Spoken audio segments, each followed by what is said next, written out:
On the eve of an execution, Kim Kardashian calls on Trump for leniency.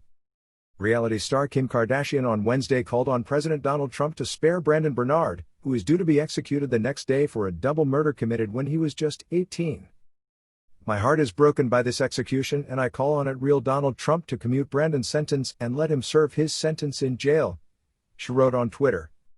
The star, who has already mobilized on several occasions for death row inmates of whom she doubted the guilt, this time does not question the role of Brandon Bernard in the murder of two young pastors in 1999. He participated in this crime, but his role was minor compared to the other young people involved, two of whom have already been released from prison, she said in a tweet at the end of November. At 18 years and a few months, her brain had not finished developing, she also pleaded.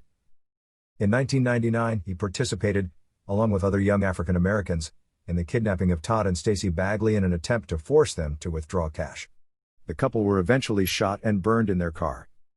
Some of the attackers were under 17 and escaped the death penalty. The perpetrator, Christopher Vilva, 19 at the time, and Brandon Bernard, who set the vehicle on fire, were both sentenced to death in 2000 by a federal court because the crime was held on military terrain.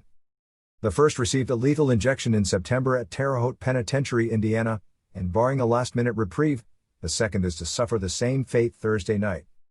As the deadline approaches, tens of thousands of people, including jurors who convicted him and a former prosecutor in charge of the case, have asked the president to commute his sentence. In particular, they highlighted his good behavior in prison and his lack of maturity at the time of the events. For their part, his lawyers tried unsuccessfully to obtain a review of the trial, presenting new documents which they say prove he played a peripheral role in the crime. Barring a last-minute reprieve, Brandon Bernard will be the 8th death row inmate killed since federal executions resumed in July after a 17-year hiatus. Despite his presidential defeat and the pandemic, which has prompted states to suspend nearly all executions, Donald Trump's administration has planned 4 more by the time he leaves the White House on January 20.